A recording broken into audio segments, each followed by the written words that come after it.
Near the city of Geneva, Switzerland, there is a tunnel and machinery inside that tunnel. As of this week, it has discovered 3 new particles which could help us learn how our universe was born and what its future looks like. Like many physics investigations, the LHC is looking for gaps in theoretical predictions. In this case, the so-called standard model of particle physics. As counterintuitive as it may seem, physicists are eager to identify flaws in the standard model so that they may begin to provide explanations for phenomena like dark matter and dark energy. When the world's most advanced high-energy particle collider finally went online, researchers around the globe celebrated with jubilation. After all, they had been waiting for decades for this great technology to come around and forever change our perspective on the cosmos. Since its start, the Large Hadron Collider has been used in a great number of runs, each of which contributes to the understanding of the cosmos and its mysteries. However, only recently, CERN said that when they turned on the Large Hadron Collider with a new maximum beam of energy, they found something unexpected and alarming. Since the incident occurred, investigators have been trying to determine its cause. In today's video, we are going to find out what actually happened. At the Large Hadron Collider, the international LHCb collaboration saw 3 particles that had never been seen before. They were a new type of pentaquark and the first pair of tetraquarks, which included a new type of tetraquark. The results, which were presented at a CERN seminar today, add 3 more strange particles to the list of new hadrons found at the LHC. They will help physicists figure out how quarks come together to make these bigger particles. Quarks are basic particles that can be up, down, charm, strange, top, or bottom. They usually come together in groups of 2 or 3 to make hadrons, like the protons and neutrons that make up atomic nuclei. They can also combine less often to make 4-quark and 5-quark particles, called tetraquarks and pentaquarks respectively. Theorists predicted these exotic hadrons around the same time they predicted normal hadrons, which was about 60 years ago. However, LHCb and other experiments have only seen them in the last 20 years. Most of the strange hadrons that have been found in the last 20 years are tetraquarks or pentaquarks with a charm quark and a charm antiquark. The other 2 or 3 quarks are either up, down, strange, or they're antiquarks. But in the last 2 years, LHCb has found different types of strange particles called exotic hadrons. 2 years ago, the group found a tetraquark made up of 2 charm quarks and 2 charm antiquarks, as well as 2 open charm tetraquarks made up of a charm antiquark, an up quark, a down quark, and a strange antiquark. Last year, it found the first double open charm tetraquark, which is made up of 2 charm quarks, an up antiquark, and a down antiquark. Open charm means that the particle has a charm quark, but does not have an antiquark that is the same as it. The LHCb collaboration announced today that it has found new types of strange particles called hadrons.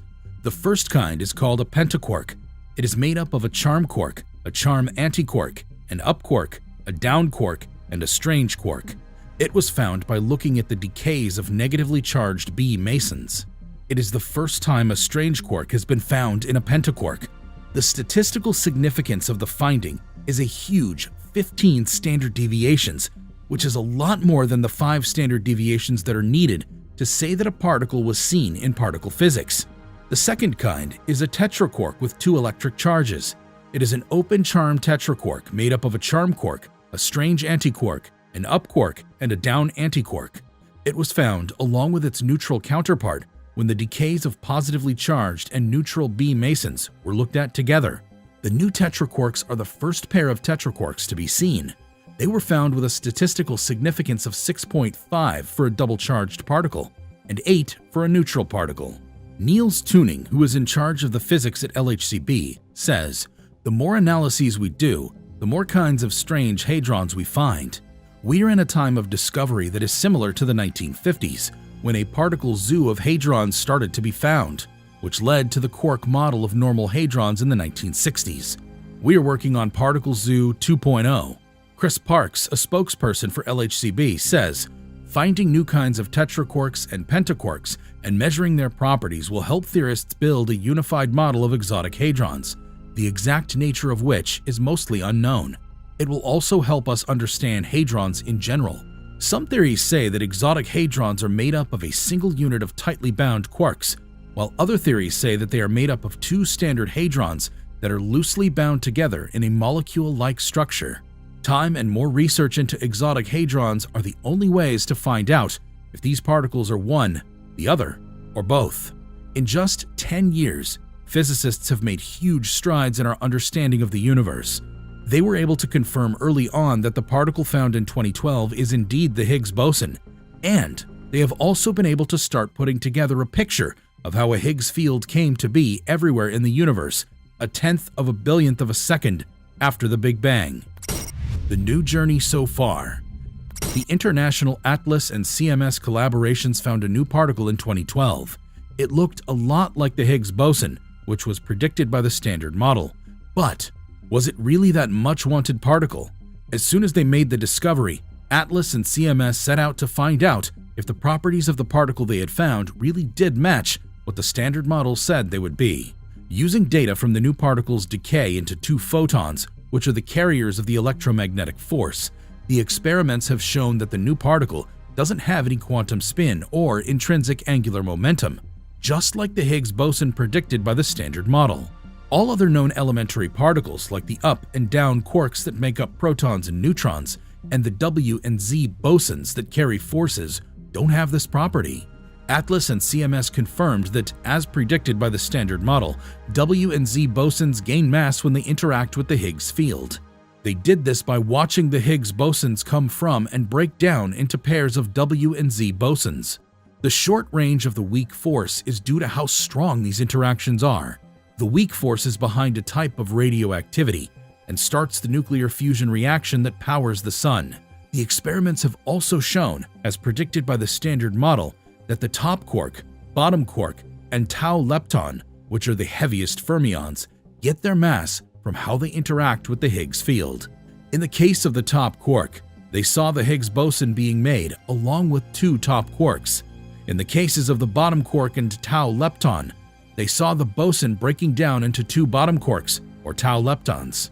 These observations proved that there is a force or interaction called the Yukawa interaction. It is part of the Standard Model, but it is different from all other forces in the Standard Model in two ways. It is mediated by the Higgs boson, and its strength is not quantized, which means that it doesn't come in multiples of a certain unit. ATLAS and CMS were able to measure the mass of the Higgs boson to be 125 billion electron volts with a precision of almost 1 per mil, which is very good. The Standard Model cannot predict the mass of the Higgs boson, which is a fundamental constant of nature.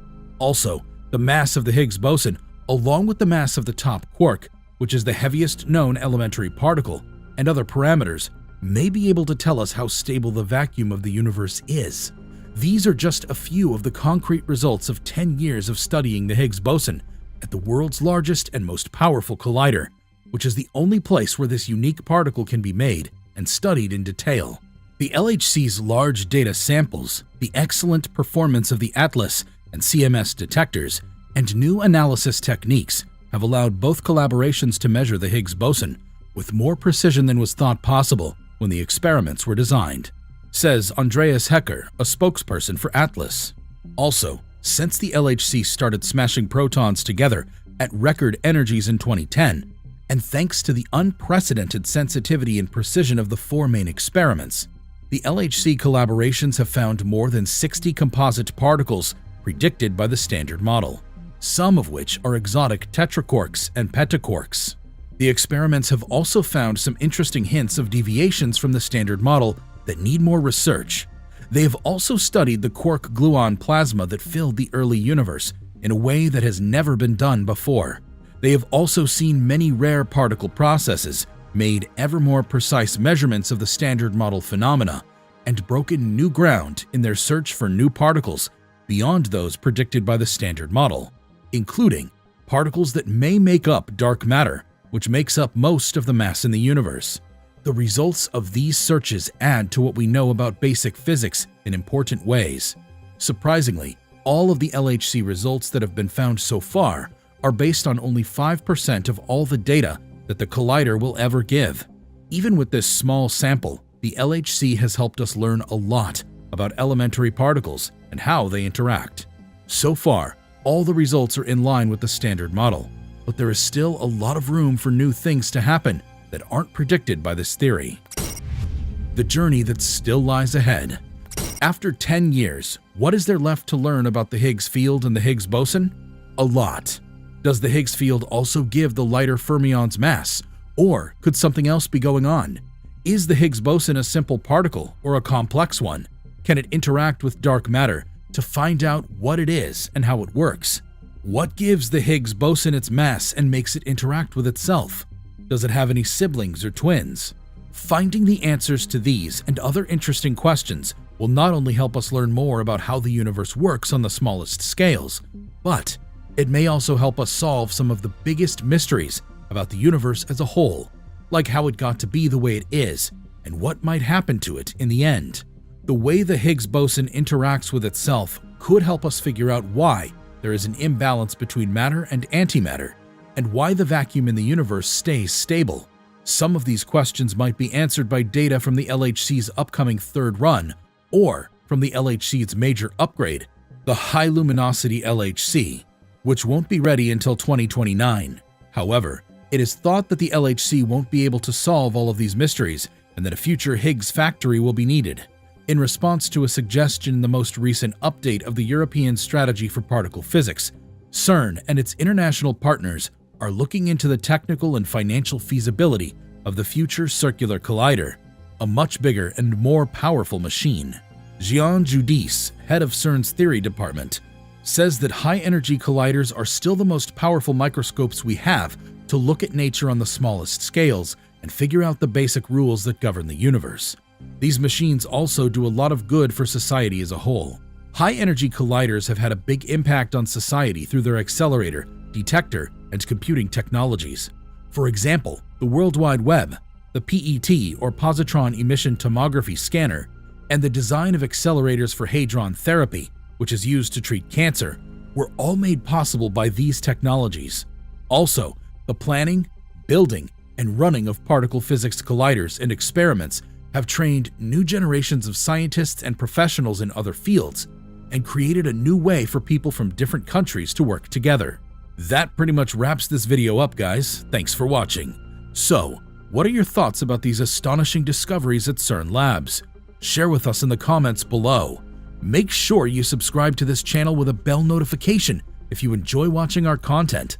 We upload some awesome stuff here which you will most certainly enjoy.